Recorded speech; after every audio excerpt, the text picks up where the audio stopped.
Shalom saudara-saudaraku yang terkasih di dalam nama Tuhan Yesus. Puji Tuhan, kita boleh berjumpa kembali di dalam program Renungan Harian Kristen hari ini 31 Desember 2021. Kita bersyukur kepada Tuhan karena Ia begitu baik, sungguh teramat baik dalam seluruh hidup kita yang kita sudah jalani dari awal Januari sampai hari ini. Semuanya karena anugerah Tuhan yang ajaib di dalam hidup kita.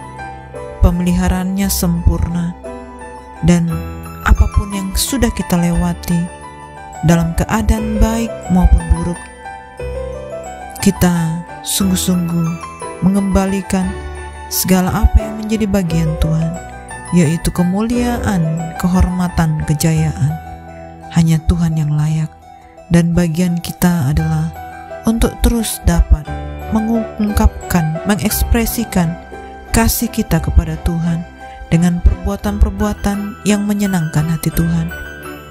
Semakin menguji karakter kita di hadapan Tuhan, sehingga semakin lebih baik lagi untuk kedepannya.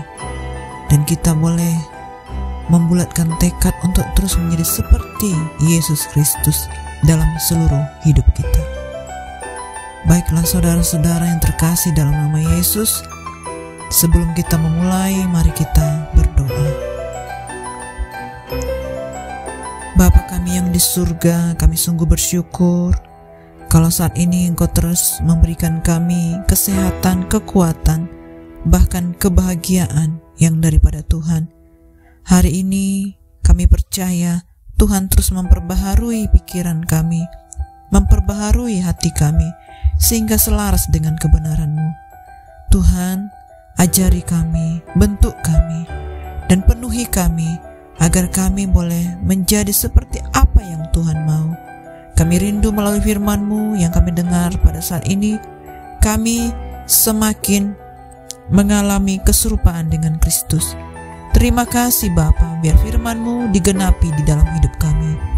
Terima kasih Tuhan, hanya di dalam nama Yesus kami berdoa. Amin. Nah saudara, judul firman Tuhan pada hari ini adalah kebahagiaan sejati, yang tertulis di dalam Matius 5 ayat 1 sampai 10. Baik, kita boleh bersama-sama membuka firman Tuhan. Saya akan membacakannya buat saudara-saudara.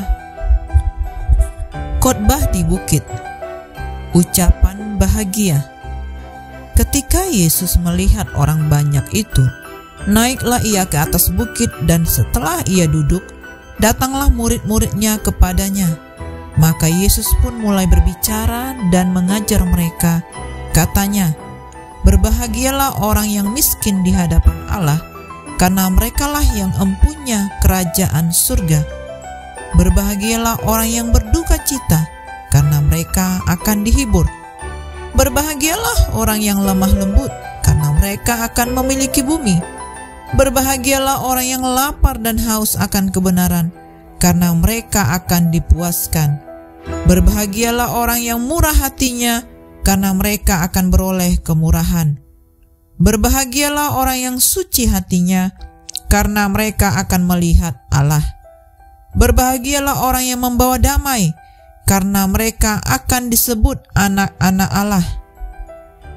Berbahagialah orang yang dianiaya oleh sebab kebenaran, karena merekalah yang empunya kerajaan surga. Berbahagialah kamu jika karena aku kamu dicela dan dianiaya, dan kepadamu difitnahkan segala yang jahat."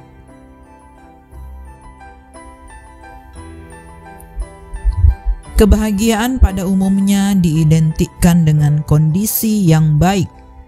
Kekayaan, kesuksesan, dan kuasa biasanya menjadi prasyarat untuk mendapatkan kebahagiaan. Lalu bagaimana memperoleh kebahagiaan menurut Tuhan Yesus? Mengawali khotbahnya di bukit, Tuhan Yesus berbicara tentang bagaimana memperoleh kebahagiaan dalam hidup. Syarat untuk memperoleh kebahagiaan yang disampaikan oleh Tuhan Yesus sangat kontradiktif dengan konsep dunia. Misalnya, orang yang miskin, berduka cita, lemah lembut, lapar, dan hauslah yang disebut berbahagia. Setiap ucapan berbahagia dari Tuhan Yesus adalah mengenai berkat. Kata diberkati memiliki makna sesuatu yang hanya kita dapatkan di dalam Allah. Kata ini juga bermakna sebagai sebuah pengalaman ketika kita mengikuti Tuhan Yesus dan cara hidup serta ajarannya. Kata diberkati memiliki arti bahwa kita bergantung kepada Allah yang bertahta di dalam kerajaan surga. Kita hidup menurut nilai-nilai kerajaan surga. Nilai-nilai kerajaan tersebut tidak didasarkan kepada kekayaan ataupun kekuasaan.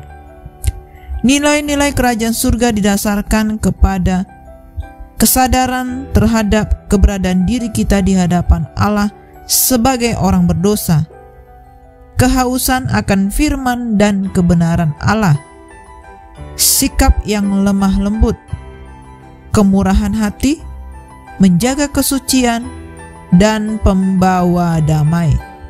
Untuk melakukan semua hal ini akan dibutuhkan pemberian dan pengorbanan diri. Namun kebanyakan orang pada akhirnya akan keliru. Dan membentuk gagasan yang salah mengenai kebahagiaan, sehingga tidak heran kalau mereka salah jalan. Mereka memilih khayalan mereka sendiri dan bersahabat dengan bayangan. Pendapat umum yang berlaku adalah, berbahagialah orang yang kaya, yang hebat, yang terhormat di dunia, karena orang-orang demikian menghabiskan waktu dalam kegembiraan dan hidup mereka dalam kesenangan. Mereka melahap lemak, mereguk minuman manis, dan memamerkan semua yang dimiliki dengan sombong, serta mengingini semua orang membungkuk di hadapan mereka. Berbahagialah semua orang yang demikian keadaannya. Rancangan, maksud, dan tujuan mereka semuanya sama seperti ini. Mereka memuji orang loba. Mereka ingin menjadi kaya.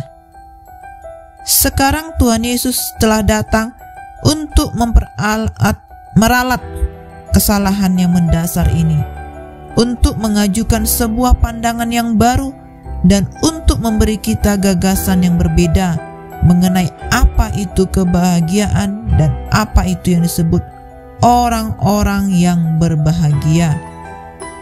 Kebahagiaan berdasarkan nilai-nilai kerajaan surga tidak diukur dari seberapa banyak hartanya dan kuasa yang dikumpulkan di dalam dunia ini, tetapi diukur berdasarkan seberapa banyak kita memberi dan mengorbankan diri untuk mengikut Yesus Kristus. Sebagai murid Tuhan Yesus, kita seharusnya belajar memberi yang terbaik ketika kita mengikut Tuhan. Kita diundang oleh Dia untuk menjadi pribadi yang murah hati dan membantu sesama yang membutuhkan. Kemurahan hati tersebut adalah salah satu wujud kebahagiaan kerajaan surga yang kita rasakan di dunia. Orang dunia merasa berbahagia jika kepentingannya terlayani, meski untuk itu orang lain teraniaya. Sebaliknya, kebahagiaan surgawi meliputi orang yang terus-menerus disucikan, sebab kondisi-kondisi bahagia yang diwujudkan dalam kehidupannya sehingga ia dapat melihat Allah ada di tengah dunia ini. Tuhan membawa damai kepada sesama manusia karena damai Allah ada di dalamnya, dan juga saat ini ia harus menerima aniaya oleh karena imannya. Kebahagiaan sejati adalah anugerah, juga karakter surgawi. Saat ini kita Kebahagiaan sejati adalah anugerah, juga karakter surgawi. Saat kita memberi diri dibentuk oleh Kristus sehingga karakternya mewujud dalam kehidupan kita, saat itu pula kita mengalami kebahagiaan sejati. Demikianlah renungan kita pada hari ini. Mari kita mengalami kebahagiaan sejati di dalam Yesus Kristus, sehingga penuhlah sukacita kita, penuhlah damai sejahtera kita, dan kita hidup di dalam kebenaran firman Tuhan. Biarlah firman Tuhan menjadi rema di dalam hidup kita. Mari kita tutup di dalam doa. Terima kasih Bapa untuk kasih setia Tuhan yang begitu besar yang kami rasakan.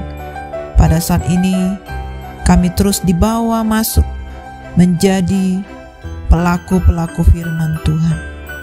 Bentuk kami Tuhan, ajar kami, layakkan kami di hadapan, sehingga kami dapat memberikan yang terbaik buat Tuhan sepanjang tahun 2022 ke depan. Kami mengakhiri tahun ini dengan penuh sukacita, sebab apapun yang sudah terjadi, kami percaya kami sudah menanggalkannya, kami sudah meninggalkannya, dan kami percaya kami boleh berjalan ke depan untuk tujuan Tuhan yang mulia, untuk perkara-perkara yang ajaib yang Tuhan berikan bagi kami. Berkati kami dimanapun saat ini berada. Resolusi yang sudah kami buat untuk tahun 2022, Tuhan memberkati dan digenapi sesuai dengan kehendak Tuhan. Kami memiliki komitmen untuk dapat melakukannya sampai akhir. Berkati Tuhan anak-anak-Mu semuanya dimanapun saat ini berada. Setiap kami semakin mengalami Kristus dalam hidup kami. Terima kasih Bapa untuk berkat-berkat yang Kau curahkan sepanjang tahun 2021. Kami percaya Tuhan menyertai, Tuhan melindungi, dan Tuhan memberkati kami. Terima kasih Bapa, berkati kami yang sakit disembuhkan, kami yang lemah dikuatkan, kami yang berbeban berat, Tuhan yang menolong kami memberikan solusi, dan kami mendapatkan kemenangan demi kemenangan bersama dengan Tuhan Yesus. Terima kasih Bapa, ini doa kami hanya di dalam nama Tuhan Yesus kami berdoa. Amin.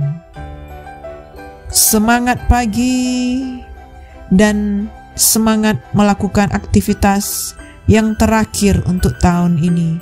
Dan besok kita akan menantikan sesuatu yang baru, paradigma yang baru yang daripada Tuhan. Terima kasih untuk kebersamaan sepanjang tahun 2021. Tuhan Yesus memberkati.